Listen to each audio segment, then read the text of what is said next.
Erased Destiny. Chapter 13. Good Neighborly Relations. Despite straying toward all the supposedly interesting attractions, drying their clothes after the storm that surprised the hunters in the field, despite fishing and cooking over a campfire, the hunters arrived at the site on the evening of the third day. Foxes come out to feed at night, and that's when they are easiest to capture. So Topaz got off his horse and looked around for fresh tracks. The sight of a dead fox lying in a roadside ditch surprised him greatly. From this year's litter. Probably snuck into the poultry. Someone killed it and dumped it here. Typical. Those two? Merigold pointed to two more foxes slung over a branch. Topaz squinted his eyes. He spotted decapitated bodies scattered over the grass and several more cubs abandoned in the bushes. Someone got ahead of us. And it wasn't the hunters. It is terrible to slaughter animals like that. They rode down the road toward a nearby village. Dead foxes, their fragments or gutted entrails were everywhere. Merigold watched the surroundings with golden eyes, and Topaz wondered if the sight of massacred animals was appropriate for a 15-year-old. He shook his head. Merigold gave the impression of being more familiar with horrors than many warriors. She approached everything, especially death, with a calmness that was difficult to understand. No living creatures, nothing bigger than my hand. Only beyond that field something moves, but I think it's people. Too big for foxes in any case. Topaz did not respond. He was thinking about bringing justice to the real poachers. He led his horse along a familiar road to the village where he usually stayed after hunting, to drink, eat, rest a bit before returning home.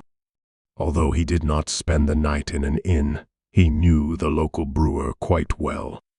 Sometimes he bought liquor from him. Sometimes they complained about the weather and taxes. The water splashed under horses' hooves. Typical for autumn muddy puddles, dirty travelers' clocks, and steeds' coats. Merigold didn't care much about it, as her magical horses always appeared neat and clean, but Topaz imagined how much work he had to do before going sleep. The fields turned into small ponds of stagnant water, what could damage next year's crops and lead to outbursts of hunger. Topaz always paid attention to weather conditions that could bring on a crop failure. Merigold, who didn't experience hunger even once in her life, was less sensitive to sneak peeks of future disasters. Topaz advised her to stock more flour and grains, but she didn't pay attention to that. Instead of worrying about the future, Merigold accused Topaz of being too gloomy and pessimistic. They arrived in a village where, unusually, fox skins were drying on every wall instead of herbs and sausages. In every yard, on every patch of grass, stood scaffolding full of the white gold remains of living creatures. Some made so carelessly that they were useless for anything, some cut up, as if peasants used machetes to fight foxes. Others were holy, with fork marks. Topaz counted not more than 20% skins that could be sold to a furrier. I want to talk to the local hunter. A hunter? Sir, there are no hunters here. So who killed the foxes? We killed them. Every year hunters came here, beat the foxes, and made money on the furs. So we said enough. Why should strangers make money at our expense? To us the foxes steal the chicks, to us they do damage, and no one paid us for it. Driven by impotent anger, Topaz left the village as quickly as he entered it. Killing all the foxes was not only a violation of the law, it disturbed the natural balance of nature. It was only in the forest that the man sat down on a large stone and considered what to do. He himself had once exceeded hunting limits and had to pay for it. Although he didn't like to report on anyone or harm people, this time he felt he should. Without foxes, the mice will multiply so much that they will eat up all the crops. The greedy peasants earned a lot, that's for sure, but one time only. We are going home. Why, they couldn't catch all the foxes in all the mountains. Golden mountain foxes can be found only in this region. Elsewhere their fur is more red or brown, but here it is golden for some reason. Forgive me, but I have no desire to roam this graveyard in search of the last survived foxes. Topaz intended to leave as soon as possible, but Merigold managed to convince him to spend the night near the hills. As soon as he laid down, she put a spell on him and put on the boots she had pulled from the tomb. Ouch, Etienne, please do something. The shoes squeezed Merigold's feet so tightly that she lost feeling in them. Etienne pointed her finger at the cursed object and uttered the one and only word. Removal. The shoes instantly flailed, and Merigold hurled them into the bushes. Tang went for them, shook off the leaves, and put the shoes on. With a string, she tied up the drooping upper. The shoes contained fur insulation, so useful in winter, what made them even more useful.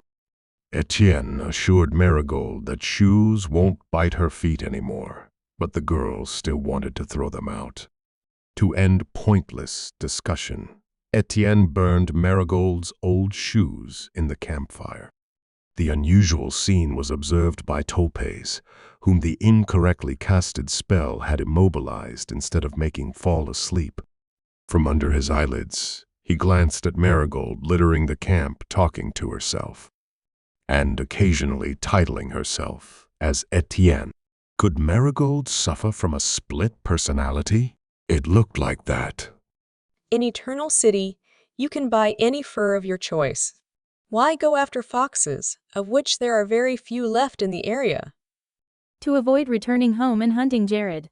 I am a bit afraid of him and his army. Maybe I was too eager to help Ume. Maybe this task is really too big for us. Isn't it simpler to move out somewhere far away? Or to talk to Umi? Hiding in bushes won't do any good to us. You should be afraid of Jared. It is only natural to care about one's life, but I am not. After so many years filled with battles, I am afraid I lost the ability to feel fear. But do not worry. Nothing bad will happen to us. Jared is nothing compared to the enemies I took on. Tien marched into the forest. With golden eyes, she checked the surrounding bushes and cavities, but it wasn't just foxes she couldn't spot. There were no wild boars, wolves, bears, or anything larger than a mouse there either. Nothing that could have been skinned for a winter coat for Merigold. The girl walked along a narrow path between trees, stopping every now and then to walk under a fallen trunk or climb a lying bough. In addition, her march was hampered by thorny bushes, devoid of berries in autumn. The longer Etienne wandered in the gloom, the angrier she became at Merigold's stubbornness, who whispered pleas to check those bushes, that burrow, that hill. Topaz followed the girl, leaping over tree branches. He moved quietly enough that Etienne didn't hear him, and high enough that she couldn't reach him with her eyes. Following the girl skilled in masking her presence reminded him of the tasks he had passed as an adept at the School of Stealth, where the power-hungry mayor had placed him. The hunter became certain that Merigold was made to live among the shadows. She moved almost silently, left no footprints, and did not allow predators to approach. Her camouflage was also the top quality. Merigold masked even her scent. Only the warmth of her body pointed clearly her location. As Merigold crouched at the entrance to the fox's den, Topaz became motionless. He heard a quiet quivering coming from below, the reason why Merigold had stopped her trek to the top of the hill. With poison ivy, the girl took out a skinny, frightened fox. You are too small. Poor little fox.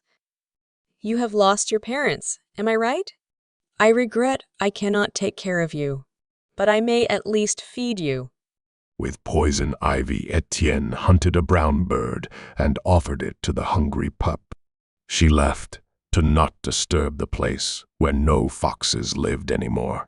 Topaz jumped down to the ground. He looked around carefully, but saw no fresh signs of adults around the burrow.